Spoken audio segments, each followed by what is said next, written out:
Hey Raghunath, tell everyone about our Patreon community. Sure, Kostuba. The Wisdom of the Sages Patreon community is an incredible online yoga resource. If you like the type of yoga wisdom and culture we share on the show, then our Patreon community is a great next step. This is a listener-supported podcast, and any level of sponsorship will unlock a wide range of live and archived classes, talks, and even workshops.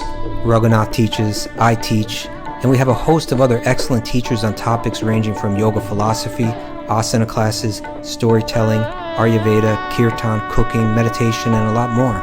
We even have an incredible online Bhakti 12-step recovery group.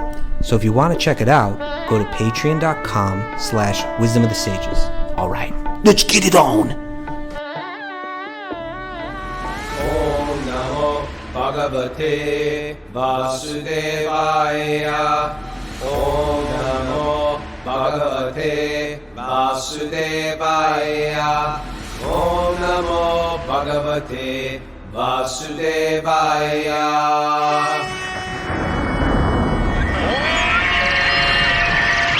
Come on!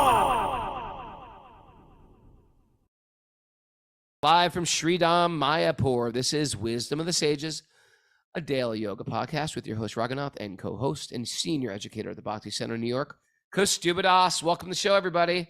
It's birthday week for Kostuba. Every day is your birthday, Kostuba. Harry Bowl to you. I don't do the week thing. It's just a day for me. You ever think because we're the same age, so that means our parents we're the same age. We're born like 2 weeks apart. That means our parents could have. Ever wonder about this? It didn't happen. Passed each other in a supermarket and been like pregnant and like bumped into each other and had an exchange or something. Or we were toddlers in the toddler wagon, and then they stopped and talking about buying Wonder Bread, and you and me just reached our hands out and grabbed pinkies and held them, and we looked at each other in our eyes and said, someday we will be together again. And the parents just went away and our pinkies broke. Imagine that. That could have happened. You could imagine, but it definitely didn't happen. You can't say definitely, Prabhu. Definitely. Definitely, maybe. It's a definite maybe. We just don't know. That's the interesting thing. I'm just, where did Mara go? Do you know why Mara's yeah, I just want to get this visual down because I don't know can't why see this us. I just want to make sure that everyone's Okay. getting the right thing. Anyway, we are live at Visual. Tara's place here. Yeah, We nice. just had an incredible day at the Jagannath Mandir. I think before we get into any little details, Miss Mara is going to mention the trip. Italy, we're doing a Wisdom of the Sages in Italy. That's the next thing we got to announce because there's a few spaces left, but it fills up quick. If you're interested in hanging out with the crew in Italy, it's a beautiful blend of tourism meets a lot of Krishna consciousness, but in the beautiful backdrop of Tuscany in the early summer before it gets crazy hot. And it's reasonably priced too. We try to make it. We're staying in like an ashram, but it's like this gorgeous ashram in the Tuscan. It's like a Tuscan palace called Villa Vrindavan. So, Prabhu, what are those dates? Thanks for announcing that. That's June 11th through 18th. Also, Sage Group signups. If people want to sign up for Sage Group, they're filling up really fast, but I think there's some spaces left. There's 86.40% filled already. Wow. Of course, as more people write in, we'll try to fulfill the needs of everyone. If we need to create more groups, then we'll try to create more groups. But don't wait. If you want to be in a Sage group, now's the time for sure. Now's the time. We had a great day and had a great morning this morning. Yeah. We got on rickshaws early, and we headed towards the famous Jagannath Temple. It's whatever from the 600. When was it? 6th century. The 6th Originally, century. What's yeah. that? The 700s? The 500s. Yeah, the 500. The 500s. Oh wow, that's a long time ago. Yeah. What was happening in the 500s? Oh, I don't know. Does That's anybody about know? all I know. Isn't that amazing? Like there was a whole century, and we don't even know what happened then. And it's not like it's prehistoric. Like as arrogant as I am, I think, oh my God, my life is so important. My issues are such big issues. Our world problems are so big. 500, right? No one's going to remember this. No one's going to remember us, you're saying. Yeah. Yeah, I mean, it'll be a little easier. There's a lot of media and all of that kind of thing that'll be around, but Well, that may all get no. washed away. Yeah, it could all get washed away. That's true. Anyway, I had a Krishna miracle I wanted to share. Somebody wrote in. Can I share it? Yeah. This is from James Rogers. He said, I thought this was good. Hey, I'm James from England, and I'm one of the others. I thought you might like to hear about my mystical Krishna miracle. I started listening to Wisdom of the Sages about 2 years ago. It was my only entry into bhakti and the Krishna conscious lifestyle. There are no temples near to my town, and I had not met any other devotees at the time. My practice was limited to only exclusively listening to the podcast, chanting a couple of rounds, and reading the Gita. Where was he again? What did he say? I think he's somewhere in England. Isn't that interesting? That the cool thing about this podcast, it can actually go to every town and village. Can? You know, where people don't know devotees, and we have a lot of people that are others out there that listen. They're like, yeah, I don't know where any temples are. I don't live near any temples, and it's sort of exciting. Anyway, last year I went on a vacation to Tenerife. Do you know that? No. Tenerife. Thank you. With my wife and children. We booked a random apartment to stay on the south of the island. It's the Canary Islands. I woke up on the first morning to the sound of ch-ch-ching, ch-ch-ching, ch-ch-ching. Little did I know, I had booked an apartment directly above the ISKCON temple in Tenerife. It wasn't above and to the left or above and to the right. It literally was directly above. How insane is that? I told the temple president about my strange coincidence, and he said, if you take a step towards Krishna, he will make it easy to take 10 more towards you. Question for you. Sure. If you went to the Canary Islands to get away, and then you got your nice apartment. That would definitely happen. I gotta get away from everybody. And if you got there and you landed, you got in your room, you spread out and relaxed, and then you heard ching, ching, ching, ching. Would you be like, yes? Or would you be like, oh? No, I'd be happy, man. I'd be happy. Okay. I'd be really happy. All right. I think I would be too. But sometimes you just want to get away, you know? It's like, yeah. They might be like, oh, we want you to do this. We want you to do that. Why you lead Guru Puja? Can you give the Sunday feast class? And can you clean the pots? I don't know. I find like that to be magic happens. No, it is. It's a beautiful thing. Devotees find you. Yeah. Krishna sends them for you. Look at sometimes when you're really, I can tell some crazy stories, but I'm not gonna because they're sort of too crazy. Too crazy. Yeah. But Krishna has got me when I needed him most. Sometimes reached out. Yeah, just saved my butt a few times. You ready for a nugget? Yeah, nug me a nugget. I got one here for you. This is the nugget. It's like a meme you took from Instagram, it seems. I don't. Yes or no? Well, I don't know if this is called a meme. It's just a image. It's an image from Instagram. Not from Instagram. Not from Instagram. It's a block shaped like an Instagram cube. It's just a quote. But it's not from Instagram. Yeah. Some other thing. Who's it from? This is from Mother Teresa. Okay. One of our favorite mothers. God speaks in the silence of the heart. Listening is the beginning of prayer.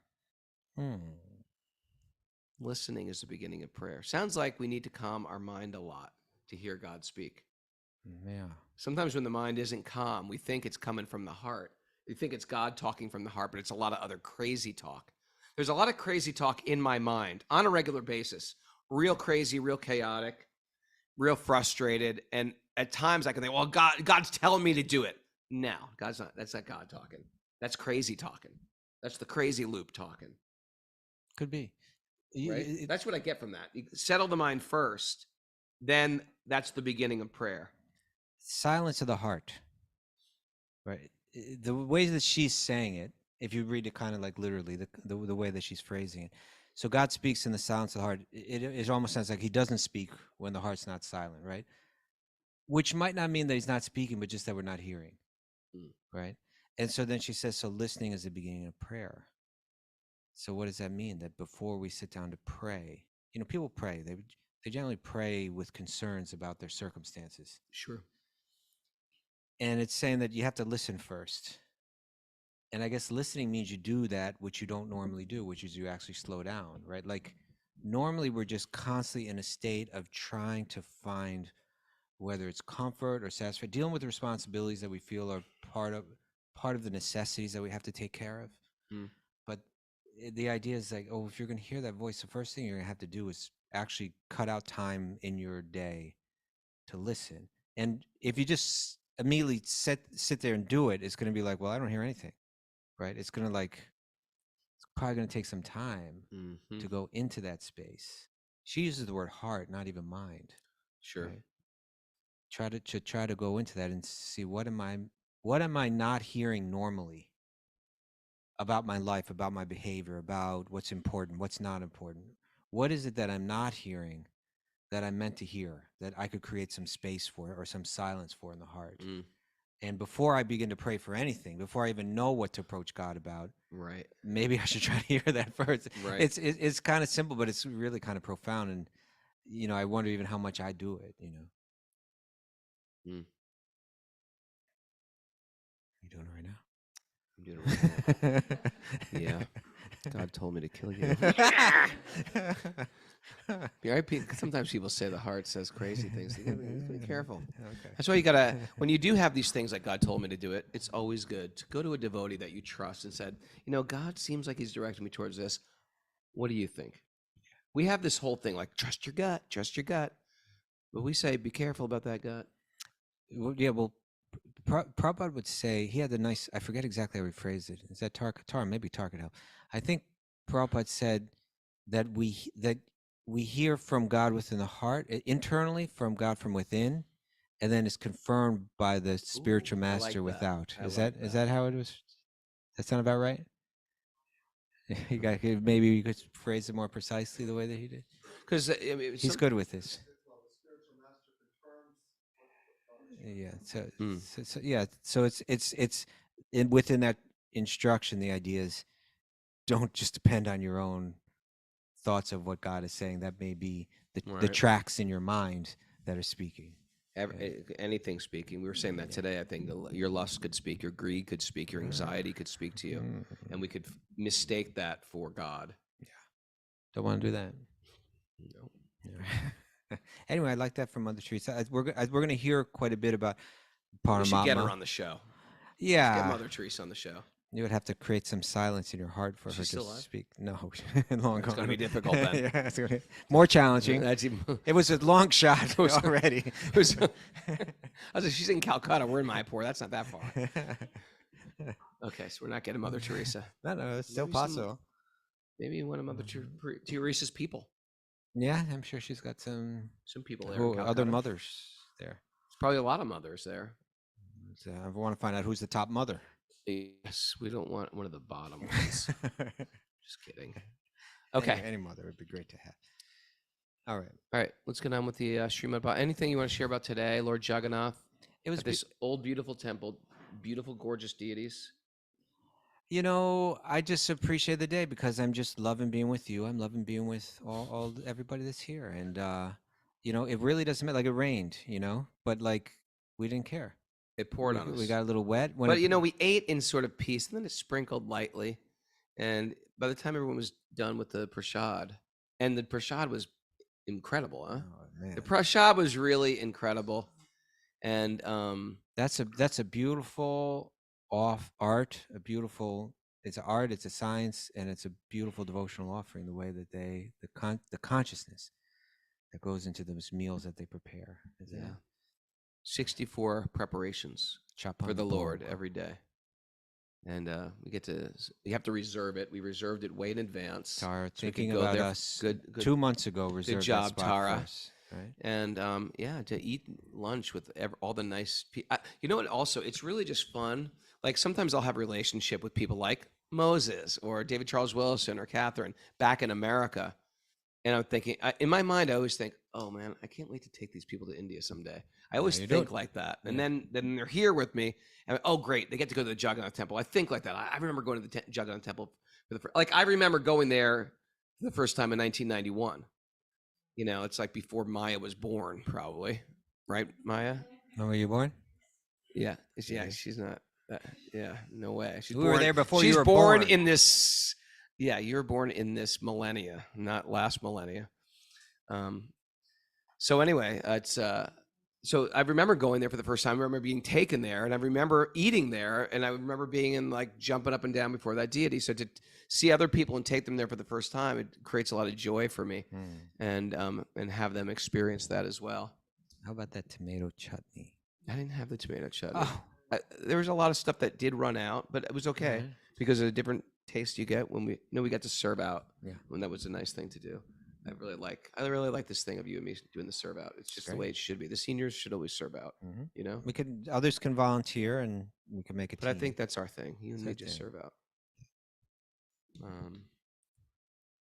Okay. Yeah, it was a beautiful, beautiful day, and then it started pouring rain. Then it started pouring rain. But And we then had a little started shelter. Singing. Yeah, Singing in the rain. that's right.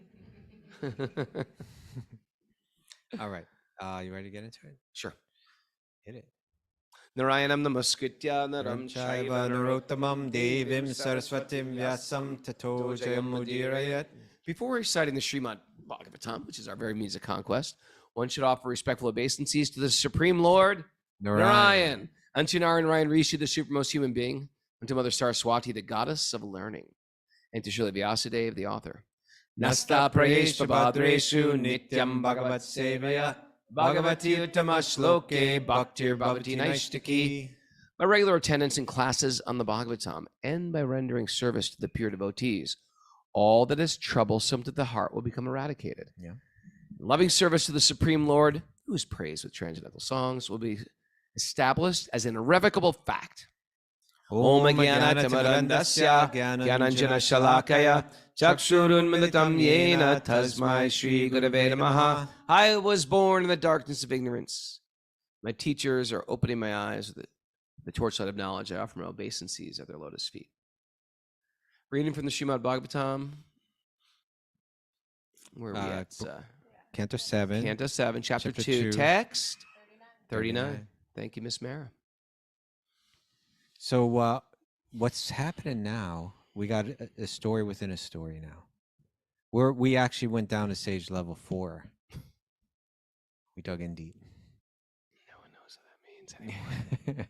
Well, anyway, We're in a story within a story within a story. And it's a good story. Maybe even within one more. Because so Hiranyakashipu, the great demonic figure, was consoling his family about the death of his brother. Ever have a dream that you're dreaming? I'm not sure. Okay. Yeah, that would ever have a dream that you're squirreling. Squirrel in my dream. My dreams are all over the place. So Hiranyakashipu was consoling his family about the death of his brother who was killed by Vishnu. Mm-hmm. But he was speaking to them the same Vedic knowledge that the sages speak. Yeah. So he Right? definitely had some insight. Yeah. And then to further that message, he began to tell a story. So we're hearing stories within stories within stories. And that story was about how Yamaraj, when there was a death of a king, I'm forgetting what his name was, all his wives are out there pounding their chests and crying and hanging onto the dead body. And, You have a great memory. well, that's just yesterday. I know. I could barely remember this morning. And so they're all lamenting and crying. And then Yamaraj, the god of death, comes disguised as a young boy. Yes. And it's interesting why the first thing that comes out of his mouth is going to sound politically incorrect, but maybe it's because maybe he took the form as a boy just so they could speak in such a direct way. What did he say? What was politically incorrect about it? What did he say? He's going to say, oh, weak women. Oh, that's a Like little that. politically That's incorrect. pushing it a little. Weak women. Meaning like, don't be so sentimental. Yeah, I mean, they were women. If it was men, he would have said, weak men. Yeah, but, he would call them whatever. a bunch of But weaklings. with that phrase. Wimpy men. Yeah, something like that. Okay, so he's going to say, weak women. But maybe he came as a boy because it sort of catches people off guard. Because he's vulnerable. He's a vulnerable kid and maybe also a little weak. Or maybe somehow it just makes the message, I don't know, it just disarms them in a certain way, maybe. Anyway, they're all just freaking out. All the wives are freaking out, and now Yamaraj is speaking to them, real direct about the nature of the soul, about how the soul is not the body, it's not the mind, etc. It's something divine. Something divine. Okay, here he comes. Ready? Yeah. Here's the statement. Oh, weak women. You I have should to do say in it a like little that. boy's voice. Oh, weak women. He's a little boy. Only by the will of the Supreme Personality of Godhead, who is never diminished, is the entire world created, maintained, and again annihilated. Okay. This is the verdict of all Vedic knowledge. Here's Hiranyakashipu telling the story of Vedic knowledge. Yeah. This material creation, consisting of the moving and non-moving, is exactly like his plaything. Being the Supreme Lord, he is completely competent to destroy and protect. Okay. So the message right off the bat is, although you're suffering right now due to your attachments, Mhm. due to the world not moving the way that you want it to move, he's saying that understand that it's all moving as the will of God, right? It's just try to look at it in a different way. I know you're suffering. I know you're grieving. And he's also indicating that they're weak, right? But he's saying try to understand that this is moving according to a plan that's way beyond you. He's encouraging them to kind of rise to a higher level of understanding. You said something today that got me thinking. Really? I said something profound? Yeah. Oh, it's Tell right. me. It's well, I don't Tell remember me it now. something It was deep I said. it was related to this, but it'll come to me. Let's keep going. I hope it'll come to me. Me too. Sometimes one loses his money on a public street. Oh, this is interesting. I've done that. Yeah, we all have. Where everyone can see it, and yet his money is protected by destiny and not seen by others. Oh man, I tell you, I could squirrel off on this one for a second. Oh, like losing something publicly, but then having it there the next day. It was sometime last year. I was really going through a lot, just in life in general, and then and then I had sometimes like when I take my bead bag out and I'm done chanting, I just kind of tuck it into my my bag. I just kind of tuck it into my waist, you Yeah. know. And I got on a bicycle and I was riding around. I was in Washington Square Park. I rode across St. Mark's Place. I went to Tompkins Square Park. Did a little circumambulation. I realized my beads are gone. Lost. Are they your initiation? They were not my beads? initiation beads, but I love these beads. They're from Silver Tulsi Mala, right? Beautiful set of beads that I really have put my heart into chanting on these beads. You know, I'm like, and that was kind of like, oh, it just really because I was just going through so much at that time. I was just like, oh, that's the last thing I wanted to lose those beads. Right now. I said I have to retrace my steps. I rode my bike all the way back across town. I rode all around the park. I was looking everywhere, and I just knew I'm never gonna find them. Yeah, how are you gonna find those? I'm never gonna find them. And then at this point, I'm just kind of like almost tearing up, you know. And I said, anyway, I'll go back one more time. And as I was going back, I saw them lying in the middle of the street in St. Mark's Place. Oh, wow. I found them. I was like, oh man. So this is something like that. We should have a whole day where people tell stories about how they lost something but found it. Yeah, well, right now Yamaraj is talking about that. Okay. Where are we? Sometimes someone loses his money. Sometimes loses money on a public street where everyone can see it, and yet his money is protected by destiny and not seen by others. Those beads are protected by destiny, I feel. Thus, the man who lost it gets it back. Now listen, now he's going to flip it. On the other hand, if the Lord does not give protection, even money maintained very securely at home is lost. Okay. Right? So, yeah, so it's like... I had a girlfriend yeah. who criminals came into the house, duct taped the father, tied up the mother. Yeah. And they didn't have enough duct tape. They didn't have enough duct tape for her. I think they ran out of duct tape at that point. I tied them up and stole all their money. It was in a safe, hidden in a safe. Okay. It was an inside job? I don't know. They never caught him, I don't think. All right. But my point is, yeah, that sometimes happens. we lose everything and you don't get it back. So he's, we can see where he's driving here. We tend to move around the world thinking, oh, this happened because of my effort, right? But he's saying sometimes there's no effort. The money's lying right out there in the public. Anyone can see it and pick it up. Nobody does. And sometimes you secured it. You've made all this effort. You've invested. You've put in, serious intention. Yeah, you put like Google videos, cameras on your door, security systems, and you still you lose it all. Okay. So Sometimes you find it. Sometimes you find money. Ever find a lot of money? Yeah. I once was playing a show. This is a good story. I was playing a show in Japan, and it was like one of those crazy shows where all the kids are jumping off the stage, like one after another, one after another, one after another.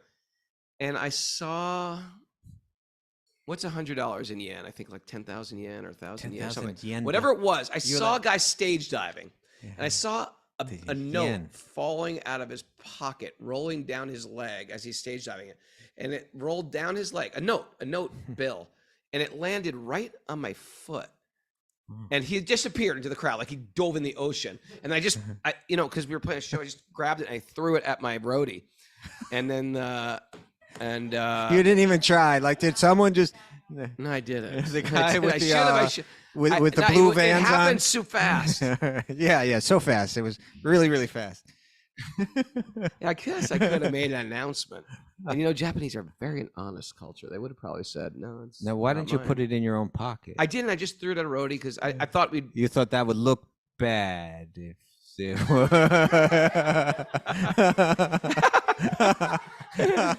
Okay, guess this story isn't a good story after all. No, listen. Forget it. That's the story. It turned out to be about approximately Did it ever get back 100 to you? US. No, I got it. Okay, I so got the money. There you go. I got the money. There you go. I guess that's not a good story. No, that was God's plan too. It's just a question of. I wasn't attached to it. I would have given it back. You literally dove into nothing. The show. I'm not going to stop the whole song because someone lost. And I didn't think it was going to be $100. I thought it was like $1 or something. Yeah, of course. It was all in. Yeah. Okay. No, you rationalized it very well there. That makes perfect sense. What's the greatest amount of money you ever found? I don't know. I mean, maybe something like a couple $100, something like that. $100. Yeah. I don't know. I don't even know. Okay. Go. Okay, but let's continue with this. So sometimes you have it secured in your home, and still it's lost. Continue right there. And still is lost. If the Supreme Lord gives one protection, even if one has no protector and is in the jungle, one remains alive. Whereas a person well protected at home by relatives and others sometimes dies, no one being able to protect him. So what's the message here? The message here is Rake Krishna Marike, Mari Krishna Rakike. If Krishna wants to save you, no one can kill you. If Krishna wants to kill you, no one can harm you. Yeah. And I think no one can save you. No one can save you. It's one of those things like no matter what we do for protection, we can be unsafe. Yeah. It's like Kennedy gets shot. It was an inside job, but anyway, he was completely protected.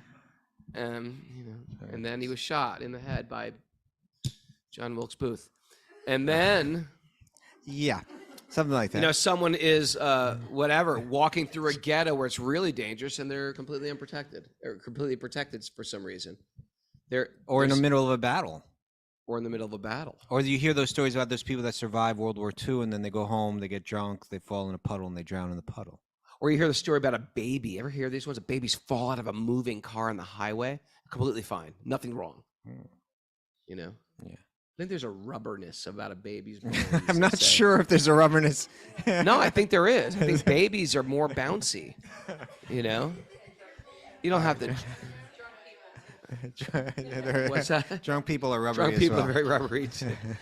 Okay. Anyway. No, but going deeper into that idea is that it's not that the messages don't try, right? Right. It's not that the Gita is going to. In the Bhagavad Gita, the message is 18th chapter. What verse are you thinking? I was thinking second chapter, but I'm thinking of the one where there's the 5 factors of action. There's 5 factors of action. That's one thing. I was thinking of where it's like you have the right to perform your prescribed duty. You're really, even it says the right. Your adhikara. You have your qualification, Arjuna. Therefore, your obligation is action in this world, not the renunciation of action. For him, it was to be a warrior, right? Yep. So you have the obligation to work in this world, but you're not entitled to the fruits of that work. Never consider yourself to be the cause of the results of your activities. That's interesting, right? Yeah. It's like I think It's like, that's so against the way we think. totally. Say that again. Never consider yourself to be the cause of the results of your activities. That's like crazy. And at the same I came time- here to Yeah. the podcast now, and I think I came here because Yeah. I chose to come here. Well, and So can I say that's not true? According to your statement, that's not true. it's the idea is you're not the ultimate cause of it. Okay.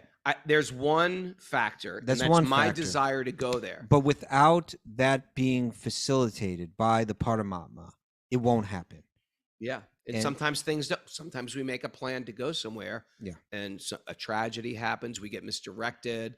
We get called back for something and we can't go. Yeah. So it says never consider yourself to be the cause of the results of your activities. And then still never be attached to not doing your duty. So do what you're supposed to do, but don't expect that there will be the result that your Right. expectation is going to And give it's you. and it's saying it's not saying don't put in the effort. It's not saying ultimately you're not the cause.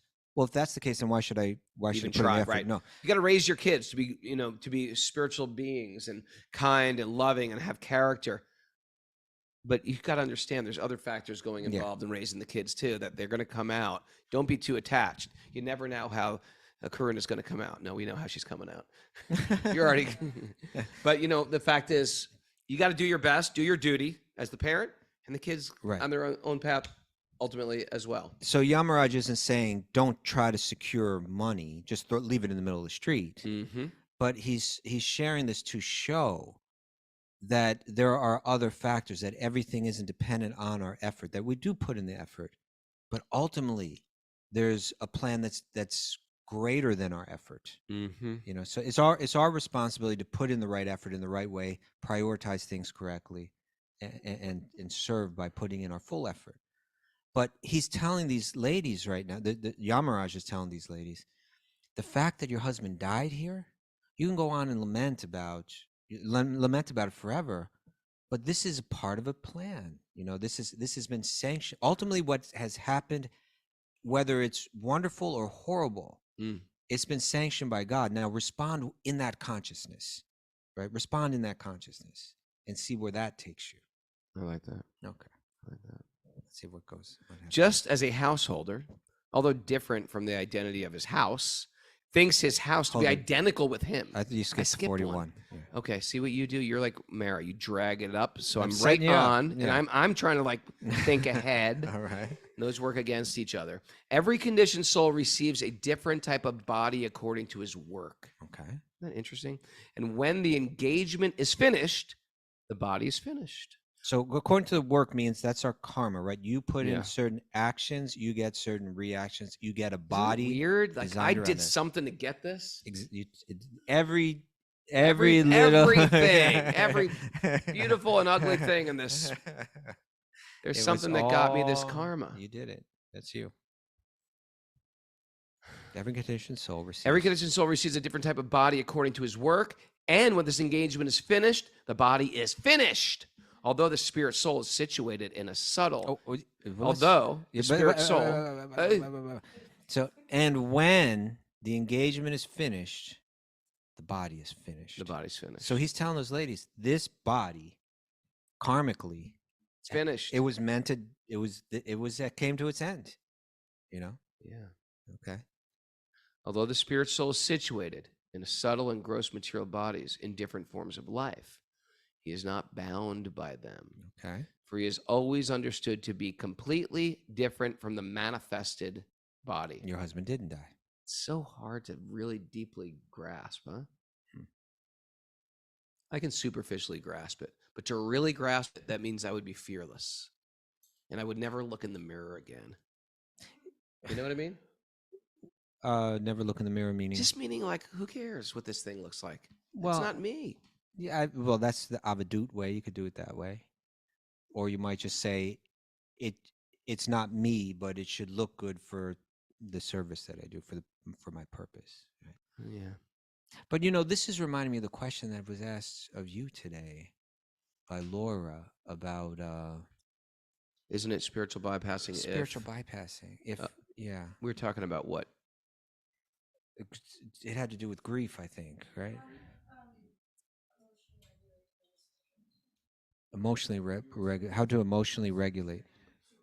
about some. We told a story yesterday about a devotee who said his wife, who he thought loved him, like just one day said, "I'm not into this Right. religion. This whole thing's a cult." She became like a what do you call that? Very fanatical Christian, Yeah. and took her 3 children, and the youngest was like 6 months years old, Okay. and said, "I'm gone." And So you're just supposed to respond by saying, "That's okay." yeah, she said, "Wouldn't that be spiritually bypassing?" Yeah. And This was the thing you said. I said something profound. no, that was something else. Okay, Um, dig in for that. oh no, maybe this was it. This may have been it. Yeah, I think this was it. Well, yeah, no, you responded very well to that question, I think, and but I'm forgetting what you said now. I said that. Oh, you're going to feel those emotions. You mentioned that. Yeah, I said That's natural that you feel. It's not that you're meant to be like some stoic. Yeah, or even stoic, or even like some kind of cold. You're cold to it all. And the truth is, it's not spiritually bypassing. There's a spiritual reality also. There's a spiritual reality that we are spiritual beings. Yeah. And we're not gonna. No one's gonna fake the emotions like of lamentation. But when you apply wisdom to loss, wisdom to betrayal, wisdom to death, wisdom to losing your fortune, then you grow. That you grow from it. Yeah. When you don't apply to it, you don't grow. You steep in bitterness, revenge, spite, hatred, resentment. That's that. Yeah, we're getting this. This is what we're talking about. And then I was thinking. Oh, and then I said that thing about I was having turbo scenarios about revenge. Remember? Yeah. Were you there for that? I think you said something about turbo scenarios. Yeah. I was having revenge, fat. Okay. But I was also thinking this when you were saying that. I was also thinking, now people talk about spiritual bypassing, and that spiritual bypassing was used in its original context, I think. Like, in other words, rather than going within and dealing with something. Because nowadays when they say spiritual bypassing, a lot of times it's just about like, you haven't become a spiritual activist on this particular political You're just issue, spiritual bypassing. And so you're spiritual that was more about how the term was originally applied, which is, am I willing to do the internal work and face challenging things in life, or am I trying to avoid them in the guise of spirituality? You're not agreeing with my political cause, and you're spiritually bypassing. That's what they say now. The more bypassing. Okay. So but and so I appreciated what you said, and I was thinking, but still, like, for instance, I remember seeing Radha Swami like respond to different people in different ways about the same thing in different ways, right? Because the point is that we are meant to grow, and someone that's deeply spiritually insightful can kind of understand the capacity of the person, the emotional capacity of the person, right? How much truth are they ready to imbibe? Oh, there you go. Right? Because, like, for instance, I've seen sometimes people come to them and unload about what they're going through. Let's say, like, within spiritual circles, within a spiritual society, their disappointments. And him respond with nothing but sympathy, right? Sympathy for them. And then other times I've seen someone come through with the exact same kind of thing, and he wouldn't tolerate it for a second. Like, in other words, he was, and the person said, "Oh, we've suffered so much, and we've gone through this," and then it was just like, you know what? I'm not hearing that. In order to indicate, we can sit there and wallow in that forever, right? But or we could put it in a new perspective and say, that's the nature of this world, that these things happen. I'm not going to let negative thoughts overcome me now. I'm going to start to think positive and start to act positive based on that. And that way we turn the whole situation around. I remember once there was a really negative kind of scene, and Radha Swami was kind of getting called into it. And I was a little worried about it, and I was a little bit like, I said, Maharaj, there's a lot of negative energy over there. What happened? And he said, well, my experience is that the only way to overcome the negative energy is to bring forward a lot of positive energy. And so in one sense, easily said, what happened? Well, he always brings that positive energy. But my point is, that's real knowledge, real truth, real spiritual knowledge, Divyagana, however you want to call it, it actually is the answer.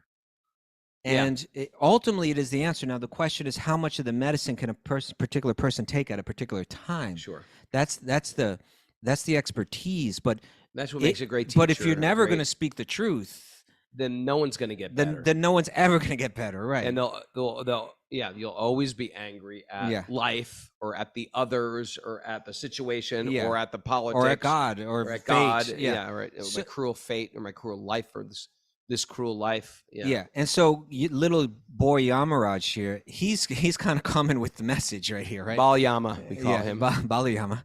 He's coming with the message. It sounds like it might be more appropriate to say, "Oh boy, you're really going through a lot right now," but he's not. He's chosen to kind of come straight forward with like this message. It's not spiritual bypass, and it's like it's dealing with it, and he's encouraging them to step up and deal with it. Hey, and he's giving it, and he's speaking. He's taking the time to provide the analogies and the thought to understand that you could lament about this forever. Maybe he shouldn't have fought. Maybe he should have fought differently. Maybe this battle should have never happened, et cetera, et cetera, et cetera. But ultimately, he's saying there's a plan of God in this. Now, are you gonna try to ignore that? Are you gonna try to bypass that? Or are you gonna learn how to work with that, understand it, grow through that, and understand how, in one sense, we're all incredibly vulnerable at every moment, right? No matter what kind of precautions we try to make. Okay. Where were we? Just as a householder? Just as a householder, although different from the identity of his house, thinks his house to be identical with him. Yeah. Right? Hey, check out my house. So you got I got like crib. 3,000 square feet, and we got a backyard, we got a lawn, I got an indoor pool. And like when you get a house, you really get into the house as your identity. You get in a condo, especially when you purchase it, you feel like it's more you almost than an apartment. It's a big thing in life. It's the three big attachments, right? Your house, Yeah. your family, Yeah. your wealth. Those three, they're biggest knots of the heart that tie us to this body. Okay. Just as a householder, although different from the identity of his house, thinks his house to be identical with him. Mm-hmm. Right? Someone comes over, I like your house. You go, thank you. You like my house, you like me. Like the curtains. I don't like you at all. It's okay. Yeah, they're accepting And the if you compliments say, of the like, house. I compliments to don't them. like your curtains, you'd be like, ow. Yeah, why would like you my say that about curtains. me? That's horrible. Yeah. I don't like my curtains. I chose No, those curtains. I like you. I just don't like your curtains. Well, I don't like you then. Don't like my curtains. You get the hell out of my house. Just Like it hurts if someone doesn't like your house. If you I don't like the identify way with you, it. of course, and Yeah. that's the thing we do. Yeah. And the Bhagavatam is saying this. Young little Balayama is saying that. Okay. Just as a householder, isn't it cute that the name of the, Someday we're gonna get through this sentence. But go ahead. isn't it adorable that the name of the deity that installed in Ayodhya is Ram Lal? We love that. Huh? Ram Lala, little Poor Ram. Little Ram. It's adorable. He's adorable. Imagine that guy is so lucky who made that deity, who carved that deity. He said, I feel when they asked me to carve this deity, I'm the most fortunate man in the universe. Wow. Yeah, he was thinking right. Exciting. Just as a householder, although different from his identity of his house, thinks his house to be identical with him. So the conditioned soul, due to ignorance, accepts the body to be himself. Right? Yeah. Well, I'm putting on weight. I'm getting skinny, or I'm whatever, growing hair on my ears. Whatever it is, it's like, it's not you. This body is obtained through a combination of portions of earth, water, fire, chai. Chai.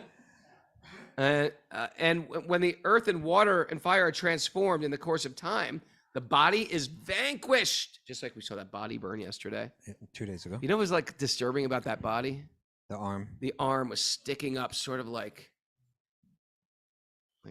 awkwardly like this. And just the bone was left in the hand, and like it was sort of like it was waving to us. Okay. Make sure when I'm dead, when on my deathbed, my limbs are flat by my side. But you can't do that. The rigor mortis sets in and Quick, just weight down my rigor mortis arm. I don't want to be put in the flames with my arm sticking up. They don't. You can't weight them down. You got to crack them at that point. Crack my arm. Okay, crack it. Crack it. I'm dead anyway. Right. He was sort of like, "You're next, Capo. You're next, don't laugh at me. You're next." I wasn't laughing. I was feeling. I was feeling for you. I don't think you finished this verse yet, have you?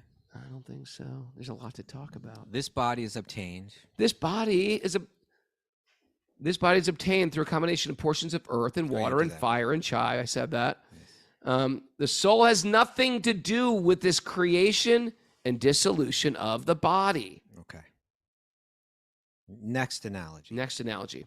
As fire, although situated in wood, right? There's fire in wood, is perceived to be different from the wood. Yes. As air, although situated within the mouth and nostrils, is perceived to be separate. And as the sky, although all-pervading, never mixes with anything. So the living entity, although now encaged within a matter, right? You're encaged within a material body, of which it is the source. It is separate from it. Okay. So, you know, Good stuff, huh? I didn't. How many analogies do we need for that? I didn't look at Trying to drill it through our head. More. You say more chai for Raghu? This is delicious. No, it's chai from there. Oh, this is the best chai I've ever had. It's herbal tea. It's so cinnamony. So I was about to say something, but I completely forgot because you got so excited. Oh yeah, fire within wood. Okay, he's given these now. I would imagine if we study the commentaries, they would say like each one of these has a different meaning, right? Fire within wood, air within the mouth and nostrils, or things mixing or not ultimately being within the sky, but not mixing with the sky.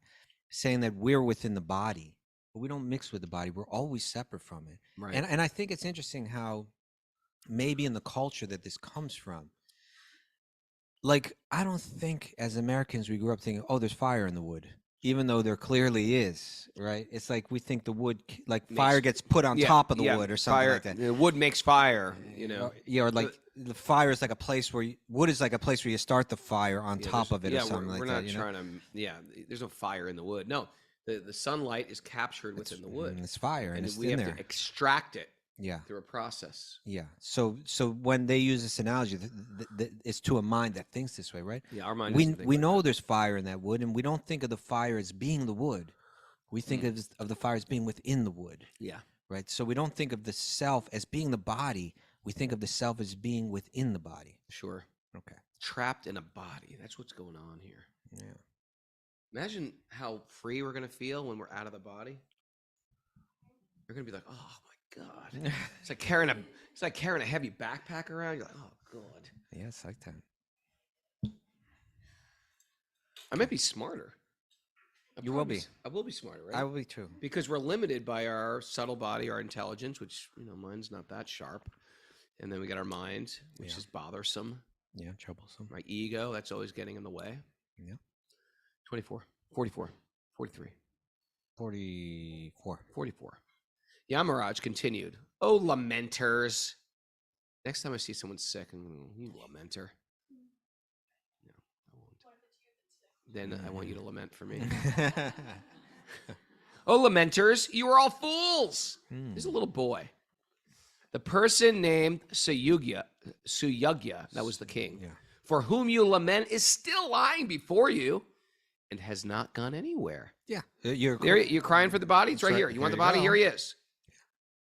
Then what is the cause for your lamentation? Previously, he heard you and replied to you, but now, not finding him, you are lamenting.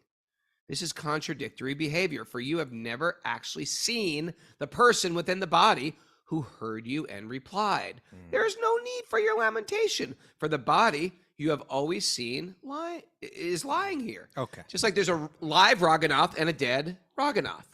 Raghunath is still there. But the dead Raghunath cannot taste. He cannot speak. He cannot make a phone call. He cannot text you, right? He cannot hear, right? There's no hearer or seer or texter. It's just the body. So he's trying to point this out. Hey, the soul is what you're missing. The soul is the being. Yeah. Yeah. So in either way, if if your husband was the body, well, then the body's right here. Body's right here. You got nothing to worry about. Bring him home. And if your husband wasn't the body, well, then he didn't die. So I guess their answer would be because he's not here. I mean, there is that too. Yeah, or you could be like, well, yeah. But he's pointing that out. Yeah. I think let's hold this next text for tomorrow because there's a lengthy purport that we can get into. Pretty much, yeah. Oh, wow, 27, that went yeah. fast. Yeah, we've been going. That went fast. We gotta have. What's our next like highlight show? Like 400, 500, what like that? Long time. What's coming up? I want a Krishna Miracle show where we get people with a Krishna Miracle to come on. Okay, we can do that any day. Krishna Miracle Day.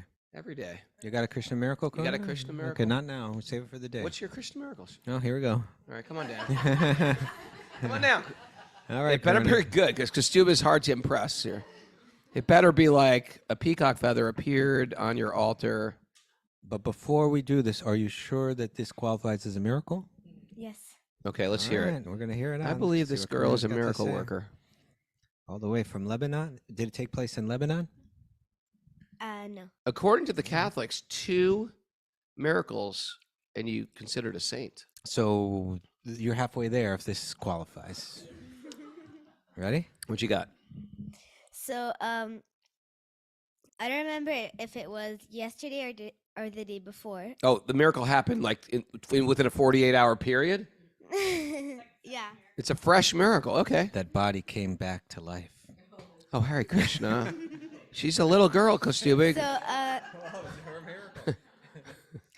So it was between 8:15 and 8:30, and they were throwing the AM or PM? PM in the temple. I was in the temple, and they were throwing the flowers, and For throwing them from the altar out to the people in the audience? yes. So and he was almost finished, and I didn't have a garden, so I'm like, can I have a garden? Can I have a garden? Can I have a garden? Can I You were have a telling garden?" that to the, I or you're was like, I was praying to praying yourself? for a garland, and then Okay. the pujari came out. He threw a garland, and then it landed in my mom's hands. That's a Krishna miracle. That's Right in her hands. My mom's hands. She wasn't even looking. It just boom, it just landed right in her hands. No, she was looking. She's looking. Raghunath, is that a miracle? That happened with my uncle at Shea Stadium with a Mets baseball. What's that a miracle? It was miraculous too. Not a Krishna. No, not miracle. that one. This one. This I'm going to call that a miracle. Miracle. You're 50% there to sainthood. Go back tonight and maybe you'll make it the whole way. Yeah. Okay. And then we can Or is call your you- mother halfway? That's Or what- yeah. Or is your mother the miracle maker? Okay. Thank you. Pujari was the miracle maker. Oh, give the credit to the Bajari. Nice. That's sweet. Thank you. Thank you, Karuna. Thank you, You want to do takeaways with Mara, Karuna? All right. Cut out time in your day for God. Oh yeah, we're talking about hearing God in the heart. Hearing God. Listen to the whisper of God. Hello. Listening is the beginning of prayer. Start listening. Listen and be quiet. We Stop hear from God squirreling. within, and it's confirmed by the guru. You can't just say it's God unless the Guru says it's God. Never consider yourself to be the ultimate cause. There's Just other part of causes. the cause. There's other causes. It's our responsibility to put in the effort, but understand there's a greater plan. Understand. Be responsible. Be responsible. Apply wisdom to grief, betrayal, and misfortune. Yeah. Misfortune is real. Real truth is the medicine. Yeah. Keep Take it the- real. take the Keep it medicine. real. Take the medicine. We're all incredibly vulnerable at every moment. Super I'm vulnerable. ready to cry right now. I'm ready to cry my eyes out. And I'm so excited for this. Yeah, what is it, Mary? sometimes God's plan is for Raghu to keep the stage dive money. Yeah. Sometimes it is. Woo! It's been rationalized. It's Justified. Thanks, everybody. Hey, Live, say hello. We're here live with our Zoomies. Yes. Hey. Thanks, everybody, for joining. Look, it's Mose and Lenny and Linda and Yvette. All your favorite Zoomers are here in person. Hearing and chanting the holy name in the holy Dom. It doesn't get better than this. This is really quite wonderful. And remember, check out our Italy trip. You want to go to Italy with us? We want you there. It's fun. It's healthy. It's good. You know what it is? It's good, clean fun. That's what we provide for people. Good, clean fun. So, and it's very kid-friendly this year. My kids are all coming. Other Brandy's kids are coming. Finnica Shore's kids are coming. It's like a kid fest. We got to get Karuna there.